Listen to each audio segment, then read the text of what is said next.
Joe Scarborough has a message for the, quote, white woke voters in Washington, D.C. This graphic has been making the rounds this morning because of how ridiculous it is. Here is his idea of how the Democrats need to approach the midterms in terms of strategy. And Rev, I want to talk to you about a real blind spot that a lot of Democrats in the Beltway in D.C. have that you don't, and you've been warning about. But let's just say it right here, and let me say it slowly for my Democratic friends in Washington, D.C. Black voters are more conservative than you are. White woke leaders in Washington, D.C. Hispanic voters are more conservative than you are. White woke leaders in Washington, D.C. Asian American voters are more conservative than you are. White woke voters in Washington, D.C., and they're more conservative on crime. They're more conservative on education. They're more conservative on, quote, these woke issues. Get off of Twitter. I'm telling you. And Rev. All right, here's the graphic here. Midterm issues for Democrats. I wonder if Joe came up with it himself. Woke up as opposed to wake up. Get it? Do you guys get it? It's complicated, I know. Censoring of conservative voices on social media needs to be a midterm issue for Democrats. College campuses becoming liberal echo chambers. The push to be politically correct and canceling historical figures. Did Dave Rubin come up with this? Just keep going. If you look at Biden runs against 15 progressives. Biden's the only moderate. Biden wins. We've said it time and again. Eric Adams. Sorry, Biden was the only moderate in the field. I mean, I would even generously, there was 2 non-moderates, if you want to include Elizabeth Warren, which right. I have my problems with Elizabeth Warren, but yeah, I mean, insane. Adams runs as a conservative. Oh, and here's some more furtherance of this graph here. Midterm issues for Democrats, just to read this out. DAs in major cities going soft on crime. Okay. Bail reform in New York. Crime spike in San Francisco. So again, like crime is spiking absolutely everywhere. 2020, which is not to say it's like it's not a partisan issue. It's because there's a pandemic where people are experiencing increasingly desperate. Extremely amount of desperation. In 2020, support for defund the police haunting Democrats. There we go. 2022. Yeah, even though there's no evidence to that effect. And even though we showed you last week on the show how the expiration of the child tax credit has essentially swung a bunch of voters. It doesn't see, you can't prove exact correlation, but there seems to be exact causation rather. There seems to be a hell of a lot of correlation for people whose child tax credit expired and people who are becoming more disenchanted with the Biden administration. But apparently that's defund the police. Yeah, and the thing to know about that and why it's not emphasized here is that everybody in the Morning Joe studio likes that those kids are experiencing poverty. They want it that way. Right. All right, keep going. And I also just want to point out Biden's win. Of course, they're treating that as a referendum on everybody wants centrist policies. He won because Trump was such a disaster and the pandemic was such a disaster that people wanted anything normal. And that's why Biden was able to be elected. I can't prove it. It's a counterfactual. But if COVID hadn't happened, I don't think Biden could have defeated Trump. That's my opinion. But keep going. He wins Brooklyn. He wins the Bronx. He wins Staten Island. Surprise. He wins Queens as a conservative, as a centrist Democrat. Can you please? I know you've done it a lot. No. Can you explain to white woke leaders? Can you explain to them that they're not only losing white dudes in the upper Midwest? Who does he mean when he says white woke leaders? He means you and me on Twitter. Really? I mean, are we in Morning Joe's head like that? I'm going to start making. I mean, stay tuned. There's going to be a graphic of us coming up soon. They're losing people of color. They're losing people of color because they really don't get the people of color's life.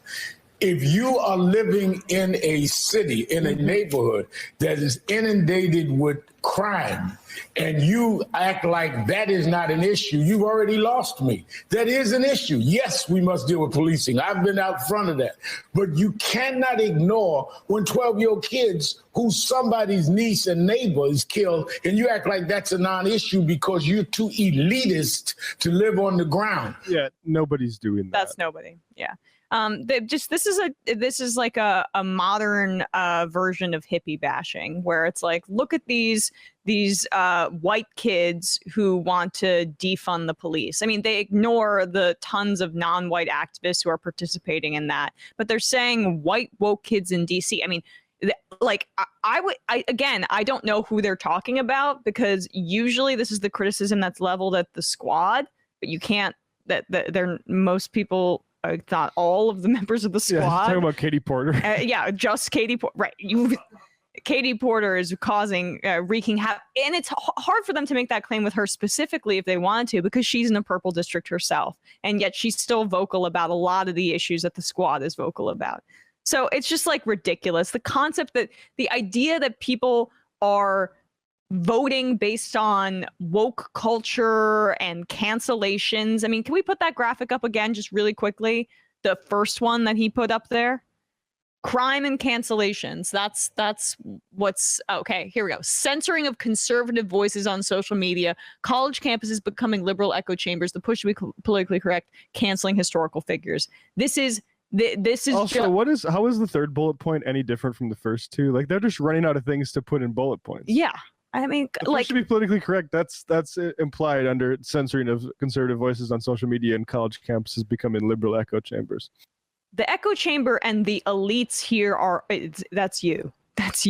You're just reading Barry Weiss's Substack and then pretending that's a broad United States electoral issue. Yeah, a former Republican congressman and his wife, who is the daughter of a leading sort of foreign policy voice, basically the Democrat Henry Kissinger. Yeah. Okay. I mean, just I hope instead of Medicare for all, instead of a Green New Deal, I hope all Democrats in this upcoming election cycle make sure to point out that college campuses are getting too liberal. That'll change the tide for Democrats. Yeah, I mean, if people want to just see how a leftist, I mean, he's not a white guy, but a leftist talks about these sorts of crime issues. We had Paul Prescott on, who's a Democrat for state senate in Pennsylvania, on Left Reckoning, and I would go check out because yes, it is an issue where rising violence, like people in communities do want that addressed, and if the right way to address that is more cops, or if it's investment elsewhere and different types of public safety stuff. But I would check out that for somebody who's actually running in a political campaign and addressing these things head on and not avoiding them, like or just acting like he doesn't care, as the caricature is here with Scarborough. Yep. And what did we say about this whole defund thing, right? I mentioned the thing about it, what's going to hurt Democrats most in the midterms is the fact that they lost on Build Back Better and they haven't passed any substantial legislation. What most people vote on is like strength and victories and good policy, yes, to an extent.